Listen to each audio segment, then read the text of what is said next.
ನಿಮ್ಮೆಲ್ಲರ ಶ್ರಮ ಇವತ್ತು ನಿಮ್ಮೆಲ್ಲರ ಆಶೀರ್ವಾದದಿಂದ ಇವತ್ತು ತಾಲೂಕಿನ ಶಾಸಕರಾಗಿ ಆಯ್ಕೆ ಮಾಡಿದ್ದೀನಿ. ಹಾಗಾಗಿ ಎಲ್ಲ ಕಾಂಗ್ರೆಸ್ ಪಕ್ಷದ ಕಾರ್ಯಕರ್ತರಿಗೆ ಮುಖಂಡಗಳಿಗೆ ನಾನು ಹೃದಯದ ಧನ್ಯವಾದಗಳನ್ನ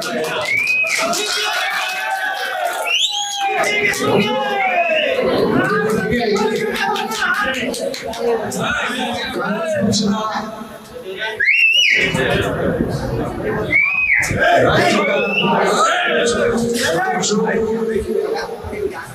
ಡಿ.ಕೆ. ಶಿವಕುಮಾರ್ ಅವರ ನೇತೃತ್ವದಲ್ಲಿ ನಾವು ಇವತ್ತು ಈ ಚುನಾವಣೆಯನ್ನು ಮಾಡಬೇಕು.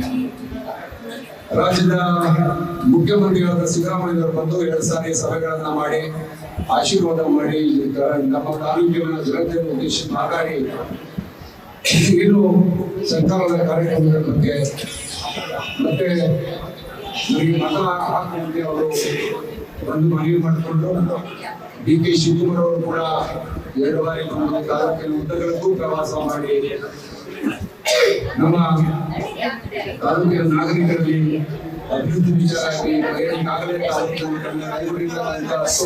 ಕೆಲಸ ಕಾರ್ಯಗಳ ಬಗ್ಗೆ ಕಾಮಗಾರಿಗಳ ಬಗ್ಗೆ 5 ಗ್ಯಾರಂಟಿ ಯೋಜನೆ ಬಗ್ಗೆ ಸಮಗ್ರವಾಗಿ ತಾಲೂಕಿನ ಜನಸಾಮಾನ್ಯರಲ್ಲಿ ಅರಿವು ಮೂಡಿಸತಕ್ಕಂತಹ ಕೆಲಸವನ್ನ ಮಾಡಿದರು. ಜೊತೆಯಲ್ಲಿ ನಮ್ಮ ಮಾಜಿ ಸಂಸದರಾದ ಡಿ.ಕೆ.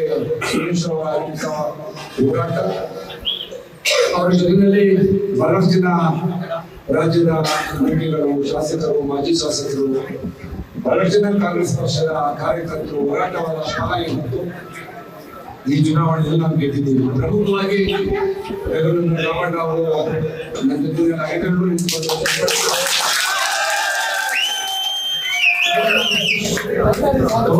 ಪವಿತ್ರವಾಗಿ ಹೋರಾಟ ಮಾಡಿದರು. ನಮ್ಮ ಮಾಜಿ ಶಾಸಕರಾದ ರಾಜೇಶ್ ಅವರು 1 ಜಿಲ್ಲಾ ಪಂಚಾಯತಿ ವಹಿಸಿಕೊಂಡು ಅತಿ ಹೆಚ್ಚು ಲೀಡನ್ನ ಕೊಟ್ಟಿದ್ದಾರೆ. ನಗರ ಮತ್ತು ಗ್ರಾಮೀಣದ ಅಧ್ಯಕ್ಷರುಗಳು, ಎಲ್ಲ ಪದಾಧಿಕಾರಿಗಳು ಅದನ್ನು ಶ್ರಮಿಸಿದ್ದೀರಿ. ನೀವೆಲ್ಲ ಅವಿರತವಾದಂತಹ ಹೋರಾಟ. ನಾನು ಯಾರಾದ್ರೂ ಹೆಸರನ್ನ ಬರ್ತಿದ್ದೆ ಕ್ಷಮಿಸಬೇಕು. ಇವೆಲ್ಲರ ಸಂಘಟಿತ ಫಲ. ಇವತ್ತು ಮಾಧ್ಯಮಗಳು ಬಹಳ ಪ್ರಶ್ನೆ ಕೇಳಿದ್ರು, ಚುನಾವಣೆ ಗೆಲ್ಲಿಕ್ಕೆ ಏನ್ ಕಾರಣ ಅಂತ ಹೇಳಿ.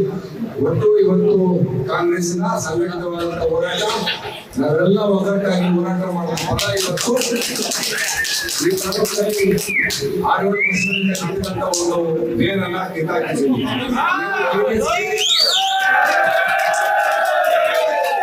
ಯಾವುದು ಭಾವನಾತ್ಮಕವಾಗಿ ಓಟ್ ತಗೊಂಡು ತಾಲೂಕಿನ ಅಭಿವೃದ್ಧಿ ಮಾಡದೆ ಕಡೆಗಣಿಸಿ ಹೋದಂತ ಕುಮಾರಸ್ವಾಮಿಯವರ ಪಿತ್ರ ರೆಡ್ಡಿ ಕುಮಾರಸ್ವಾಮಿ ಅವರನ್ನ ಸೋಲಿಸುವುದರ ಮುಖಾಂತರ ತಾಲೂಕಿನ ಸ್ವಾಭಿಮಾನವನ್ನ ತಾಲೂಕಿನ ಜನ ಜಾತ್ಯತೀತವಾಗಿ ಎಲ್ಲ ಸಮುದಾಯದವರು ಒಗ್ಗಟ್ಟಾಗಿ ಇವತ್ತು ಹೋರಾಟ ಮಾಡಿ ಅವರನ್ನ ಚುನಾವಣೆ ನಡೆಸುವುದರ ಮುಖಾಂತರ ತಾಲೂಕಿನ ಸ್ವಾಭಿಮಾನವನ್ನ ಎತ್ತಿದ್ದೀರಿ.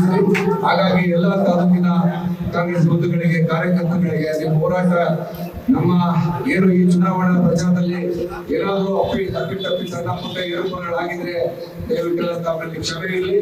ಇವೆಲ್ಲರ ಹೋರಾಟ ಇರ್ತಕ್ಕಂಥ 3.5 ವರ್ಷದಲ್ಲಿ ಕಾಂಗ್ರೆಸ್ ಪಕ್ಷ ಹಾಕೊಂಡಿರುವಂತ ಹಲವಾರು ಯೋಜನೆಗಳನ್ನ ಜನಸಾಮಾನ್ಯರಿಗೆ, ಬಡವರಿಗೆ ತಲುಪಿಸುವ ಮುಖಾಂತರ ತಾಲೂಕನ್ನ ಸಮಗ್ರವಾಗಿ ಎಲ್ಲ ಒಟ್ಟಿಗೆ ಸೇರಿಸಿ ಅಭಿವೃದ್ಧಿ ಮಾಡೋಣ ಅಂತ ಹೇಳ್ತಾ ತಮ್ಗೆಲ್ಲರಿಗೂ ಒಪ್ಪಿಸಿ ನಾನು ಮಾತನ್ನು